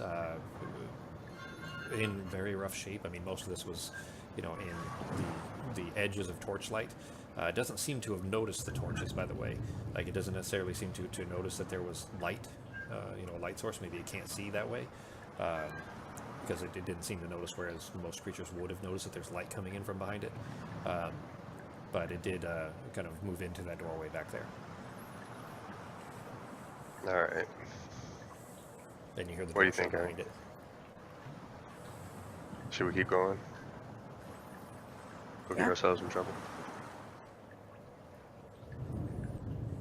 Where are you going? Alright. Anything new when I listen in on that door, just more of the crunching sounds? The crunching sounds are gone. There, you hear a lot less of the slurping sounds are still there, but it sounds like it's only one. Whereas earlier, before you guys went and took an hour to rest, it was a lot of that sound in there. But now it seems like it's mostly abated. You're only hearing one source of that rather than multiple. Okay. What can I see if I slowly peek in the door? Let's see. That is this one. Peeking. You're going to open the door to peek in. Yeah. Okay. 'Cause I'm assuming it's a solid door. Yeah, it is. Well, it's. I mean, you can. There's cracks. You were able to see a little bit through the cracks. I mean, you couldn't see much, but you could see that there were moving things in there when you were peeking through the cracks earlier. But if you're gonna crack it open and look through, roll a stealth again. In fact, I should be having, depending on how you guys are moving, keep that in mind. If you're trying to move quietly, even with the torch, then let me know so that we can have you guys roll stealth checks.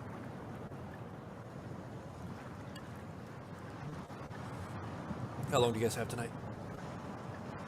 I can probably go till 7:30 or 8. Okay. Well, this place is big. There's a lot of it left, so we probably won't make it. We won't finish it tonight then. All right. So you crack the door open and you don't peek your head through first. You kind of crack the door open and slowly and not start to look. You're just kind of holding off to see if there's any reaction from inside, and there doesn't appear to be. So you kind of crack it open enough to just barely look through. You see old stone bunks in orderly rows that line the walls of this chamber, dwarven size bunks, and a corroded iron brazier that's full of old coals. It's not lit, but you see the brazier there. It stands near the middle of the room.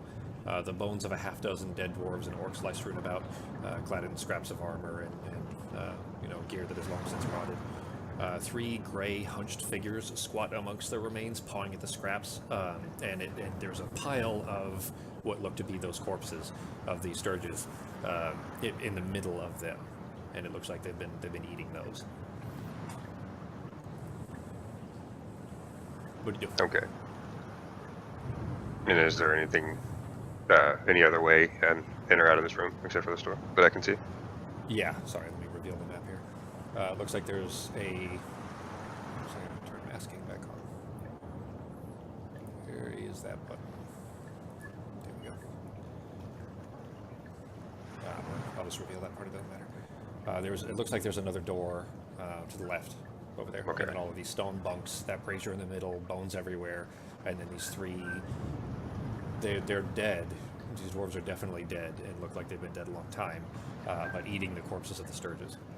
And they haven't noticed you yet, based on that stealth roll.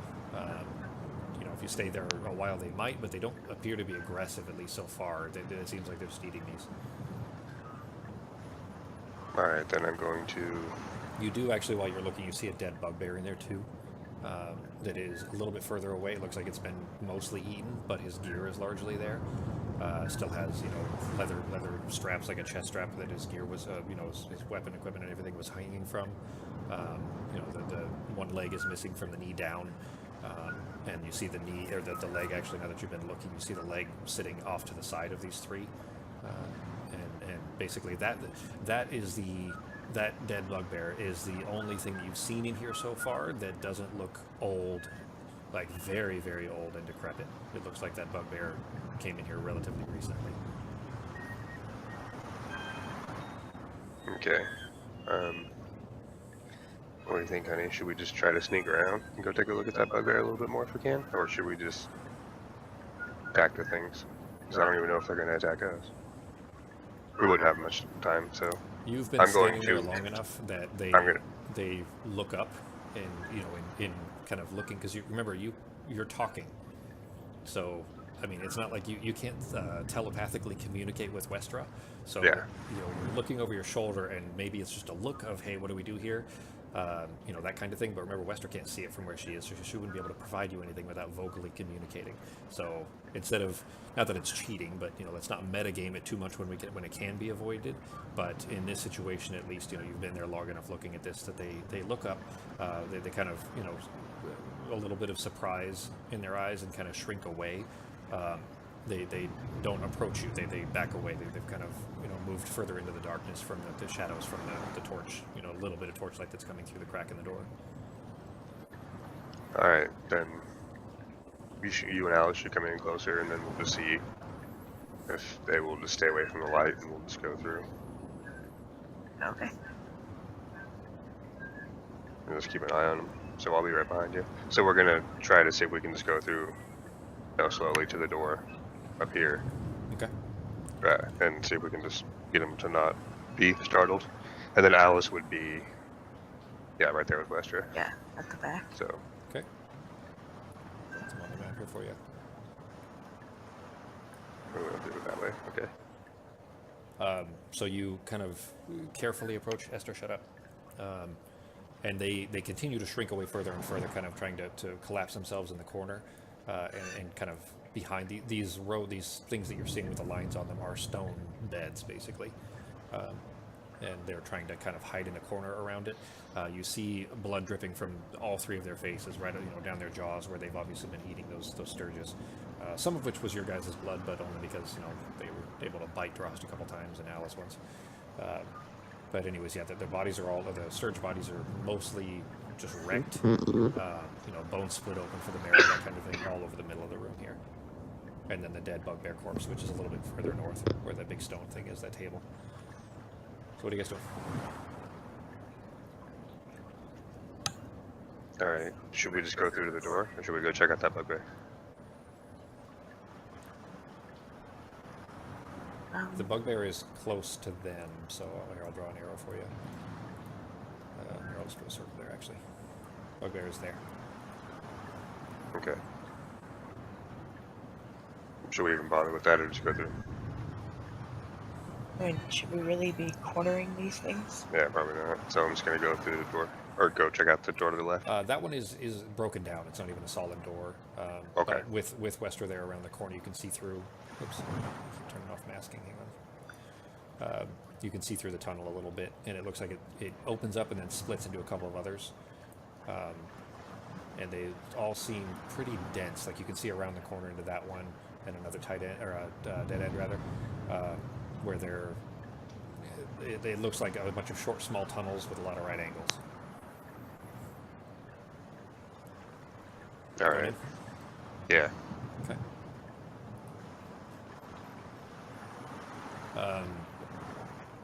It is extremely dark in this place. There's no light coming in here except from your torch when you get into this area here. But from where you can see, let's see, it's a very complicated, dense mass of these tunnels. Now, it's not exactly a maze, but it is, you know, somewhat tricky. So I'm going to describe what you see as far as directions, and I'll reveal it once you've moved. Only because if I just reveal it on the map, then there's no complication to it, because you can see, you know, an overhead view that you wouldn't actually have. But looking into it, though, you see it's not intended to be a maze, and it's not a complicated maze at all. But it kind of is a very complex, kind of interwoven area of carved out tunnels where it looks like maybe the miners were looking for different ore veins and things like that.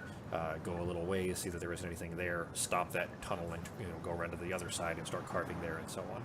So is Dross going to be leading the way? Well, you guys light, remember? Yeah, let's let Westra move for a bit. Alright, so from where you are right there, you see a tunnel that goes straight ahead for a long ways, and then there's a bunch of branches going left and right. So, I mean, you can go either direction. But I'll go ahead and reveal it on here just because some of it is... Looks like... Okay, yeah, that's it. Basically, it goes straight down, but there's a bunch of connecting pieces that go left and right. Looks like 3 on the right and 3 on the left.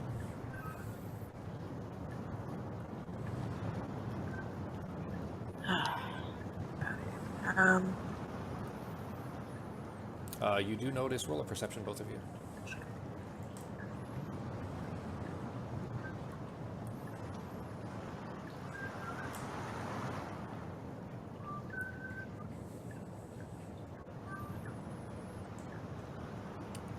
Drost, as soon as you kind of move into this kind of tunneled area here, it smells very strongly of ammonia.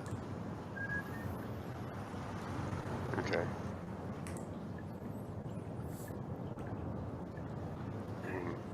Might not want to go down that one then. I'm guessing it's probably like some animals that we don't want to run into that have been pissing on it or something. Probably. So this way. Yeah. Sure. So you kind of go up to the edge of this. This looks like a tunnel that they'd carved, and there's a lot of holes in the walls, essentially, where it looks like pickaxes had yanked rocks out of it. But otherwise, it's a dead end.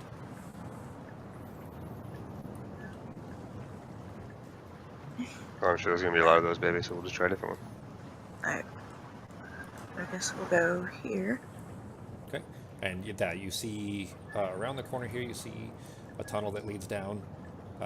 You can see this tunnel a little bit better there. Looks like that leads away. And then from there you can see a little bit further here. You can see some wooden supports around in this area, the kind you would expect to see in a mine, of course, but they're looks like they're just trusses that were intended to keep the place from collapsing.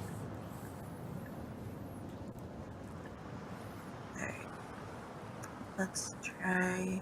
You see something glittering at the end, very like all the way at the farthest distance you can see there. There's the light, the torchlight is reflecting off of something there. Oh. I guess head down straight to that thing. Sure. Okay. Just do it slowly. Yeah. So. Okay. Well, as you're moving your way down, you can see a little bit further down these tunnels here. Reveal some of this as you're moving your way down. And you're going to the end there. Yeah. Okay. Good. It's all the way at the end where the glittering thing is. So as you're getting a little closer, though, you can see there is a small pile of gleaming metal studs and what looks like basically a bowling ball, but spikes on it. Just sitting there. Right here.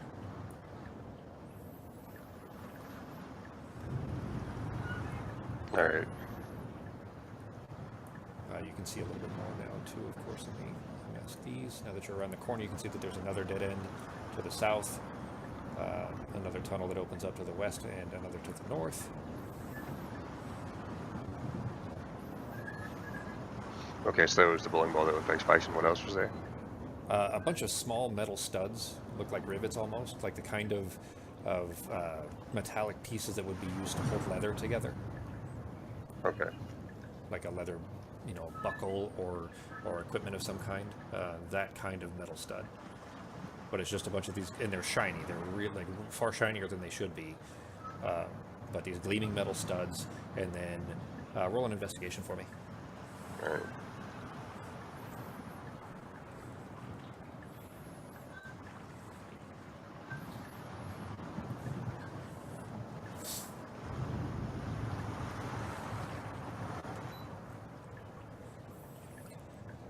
You notice as you're kind of staring at these studs with the heavy bowling ball shape on the floor beside it, you kind of look over and you can see a hole in one side. So basically, it looks like a bowling ball with all these spikes coming off of it.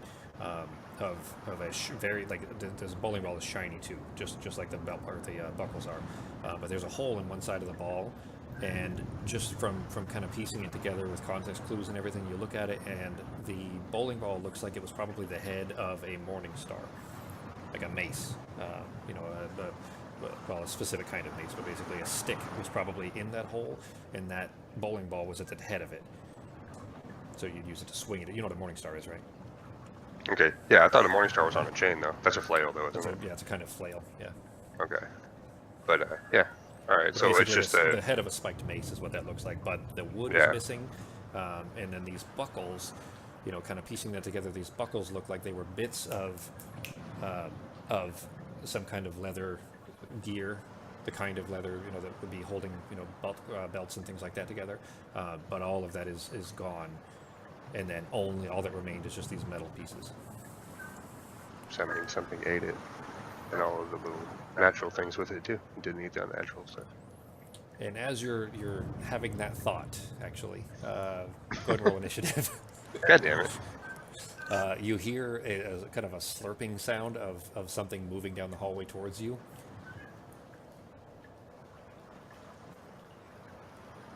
And it is a kind of a yellowish, orangish Nice. goo, a pile of goo, for lack of a better description, moving down the tunnel towards you. Okay. Alright, I'm going to remove this circle. Alright, what are you guys doing? It is round 1, Ross' turn. Alright, I'm going to... Yeah, might as well throw a dagger at him. Okay. From around the corner. Yeah, do I have a decent line of sight? You do. You have the line of sight's fine.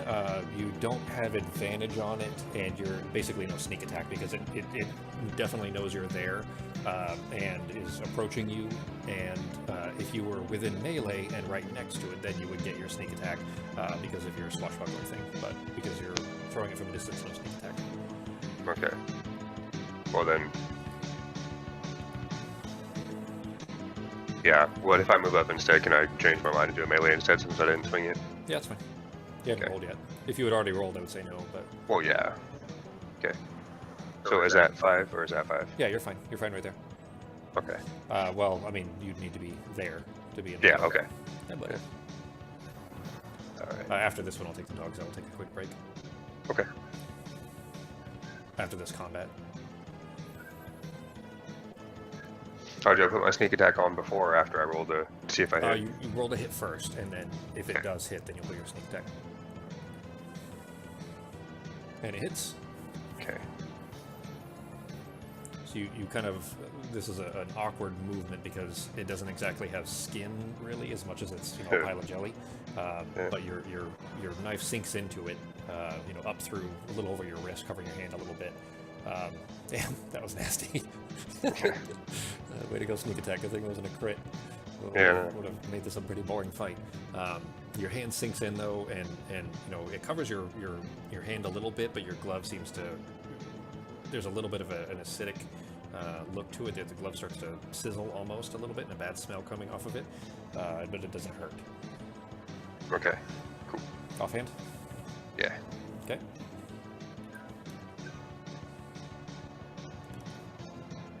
Whoops. Hang on, you did. Yeah. And it hits. Go ahead.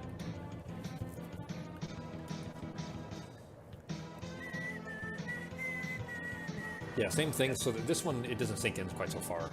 The knife just, you know, kind of, you're careful because of the first stab having gone in a little ways, that you just sink the knife in, you know, just enough that it's the end of the long knife, basically, short sword style, but not far enough to do anything else. And you pull it out, and actually the blade looks really clean. It's like it's shining as soon as you pull it out, almost as much as if you polished it on purpose.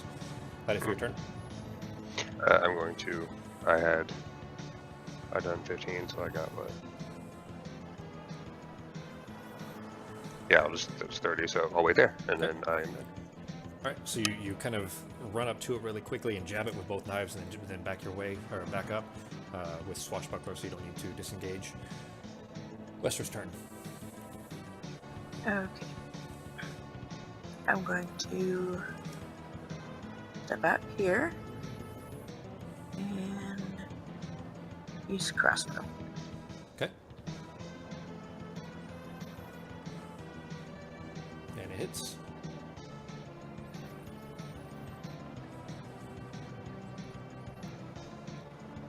And it sinks in, and you see it starting to float inside of the thing, but it was definitely pretty badly hurt by that. You still have one more.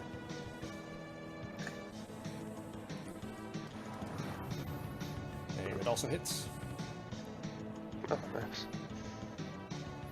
That was your crossbow being one-handed then. Did you intend to put your shield up? Oh, yeah. So just in case, because if you were to get hit during this round, you'd want to have the shield up for that. So just keep that in mind to hit that anytime you're going to be doing something. Well, if you wanted to put it up anyway. Okay, that it for your turn. Yep.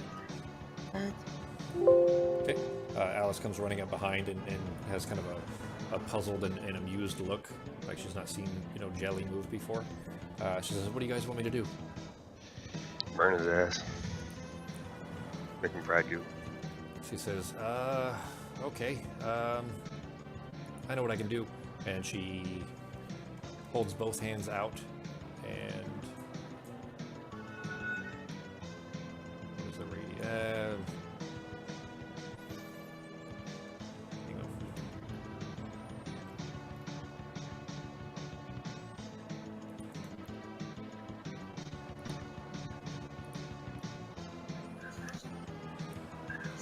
Yeah. So she kind of aims just over it and aims her hand. You see the circle, right? Yeah. Aims her hand out. Well, she was, she's used to this and knows what to do, but was trying to be, careful not to hit you with it. Yeah. And is going to throw a fireball out that blows up. It hits the roof and explodes over its head, and just rains down this lighting up all of the hallways here. There's just a nasty, acrid smell filling the whole place. It did not successfully dodge out of the way. Oh boy. Oh boy. But when it goes to, well, basically it's roasted and burned. But once the fire calms down a little bit, you see now actually that where there was one, there is now two. They're just a little smaller now.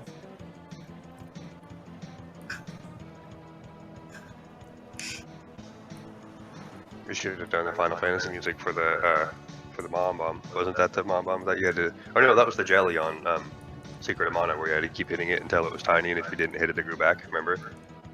I don't remember that one specifically, but there's been a few RPG, where that element is true. For these, these particular types of jelly, it's normal if they're hit with some damage types, that's how they react. And these, well, I shouldn't have even told you that, but certain damage types will make them split. But now there are two of them. They look smaller. They don't look as strong as the first one did. But Alice has kind of a sheepish look and kind of mouths sorry at you guys, and then that's it for her turn. They actually have to get new initiative, but I'll leave them. Which one is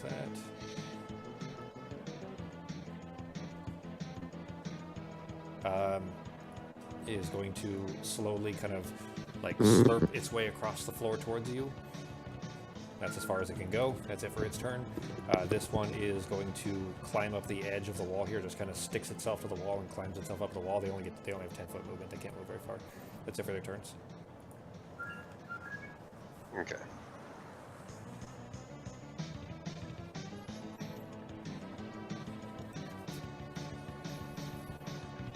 Alright, then I'm going to see if I can hit number 7 here. Okay. It is on the ground in front of you. You'll need to move up the rest of that square to get him. There you go.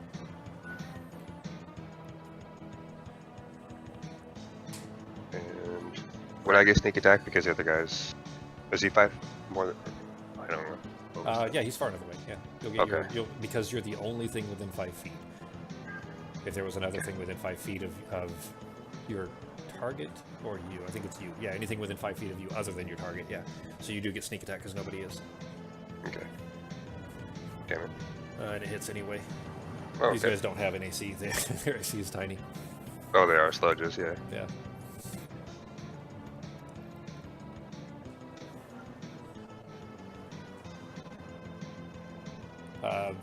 It sinks in like all the way through because it's so much smaller now that the knife actually goes all the way through it. It doesn't have enough life left in it to be able to fight at all. Basically, it's down to, it has 1 HP left. So, but that's it for its turn, or for your main hand, offhand. Yeah. And that also hits. Yeah, that's toast. Okay. So that one actually, you stab through it, and whatever force was kind of holding it in this gelatinous mass that was oozing across the floor just kind of starts to dissipate, and this yellowish ochre goo just settles along across the floor, filling the hallway. Okay. But if your turn, And that's it. what's your turn? Get him, baby. Go chop him up. Don't forget your shield if you're going to go one-handed. Yeah. That's something you'll do basically every round if you intend. Basically, you could have it either way. You just need to let me know which way you prefer it. If you want me to assume that your shield is up, then we'll have to assume that you're, using one-handed almost all the time, which kind of precludes your Great Weapon Master. So I went the opposite direction where I assume that it's down unless you tell me otherwise. Yeah, that way's fine. I just have to get to remembering to do it. Yep, no problem. I mean, I only put it in earlier today, so it's not like you've had a lot of, practice with it yet. Alright. Hit it with the crossbow again. Okay. Missed. Or not. So it's kind of slinking its way up the wall, and your bolt kind of clacks against the wall right behind it, and clatters down the hallway. Its AC is 8, so you missed it by 1. Oh, man. You got a 7.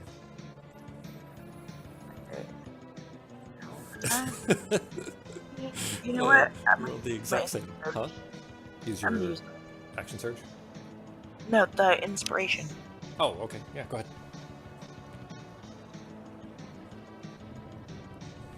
ahead. The one of the bolts would not have happened in that case, so I'll take one of them back. Go ahead. Okay. If you're using an inspiration, it's not just for another attack. It's basically re-rolling an attack or re-rolling something that you did. Like if you failed, failed jumping over a pit and used your inspiration for that, then it's not like you failed and then succeeded. It's just we just kind of undo the first one. If that makes sense. Go back in time. There you go. Okay, and that one hits. Nice.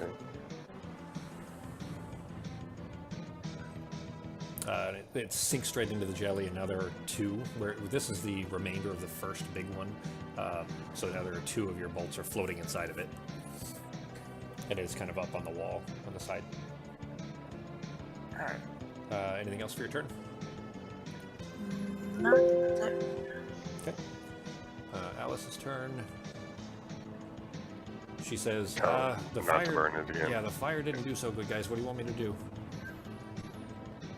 You said the only other thing that she has is like a blinding attack, right? She says, "Yeah, It I mean, covers. fire's like what I do. I don't have a lot of other non-fiery things."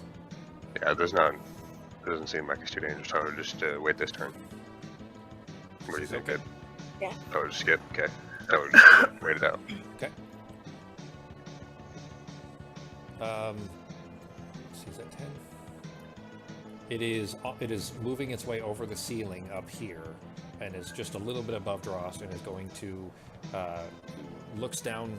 Well, looks. It doesn't have eyes, but kind of, is above Drost and starts to reach out this arm of goo.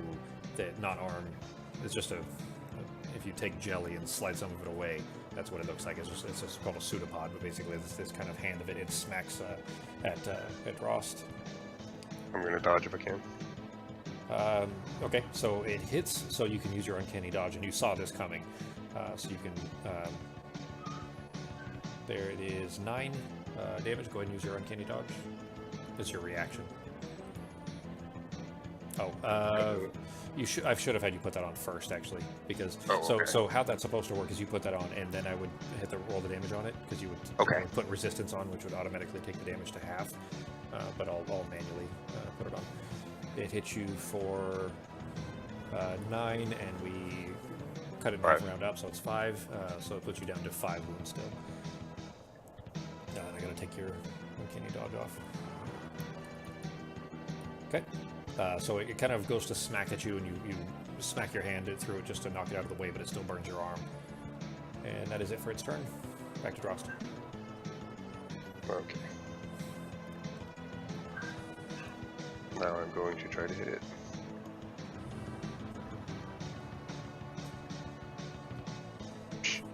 Oh, Seriously? Okay, so its AC was 8 and you got 9. So although you both rolled 2s because your modifier was higher for your main hand there, it was still hits. Okay.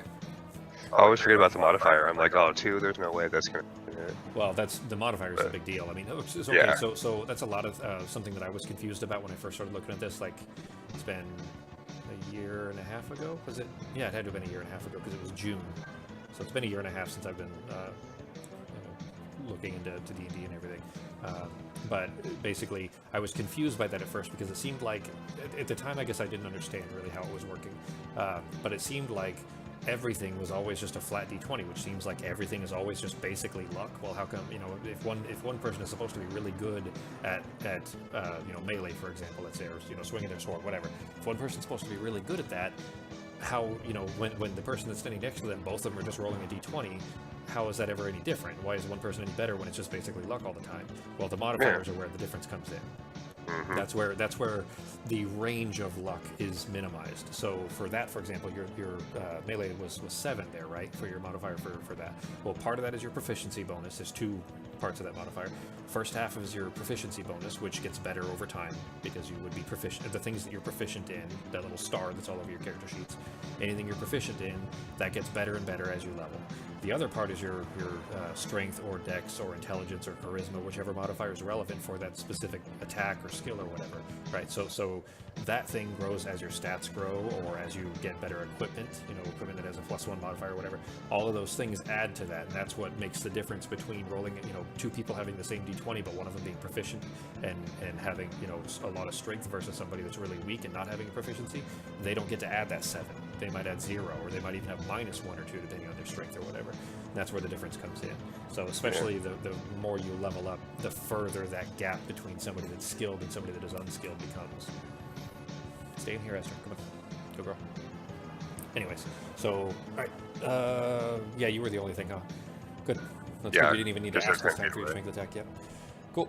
So yeah, you kind of stab up at this thing as it smacks its arm out at you, and it kind of starts to dissolve as it's off of the ceiling. It falls down like a slug that just had salt thrown all over it, and it sloughs off to the floor, and is no longer moving. Okay. Sweet.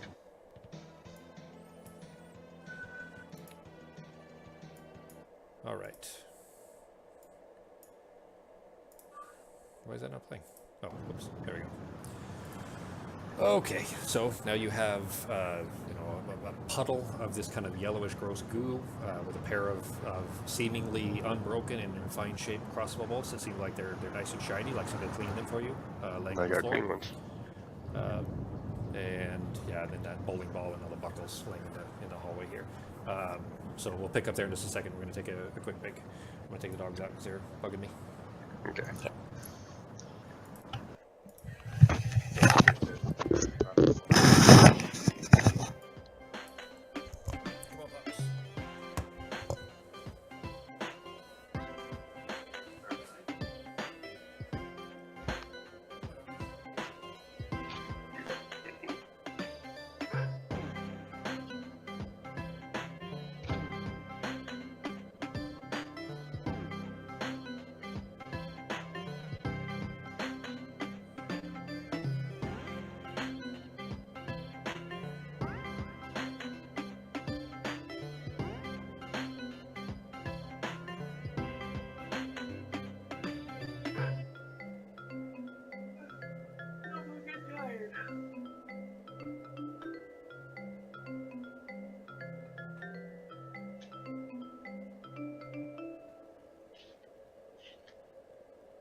Let me know when you guys are back.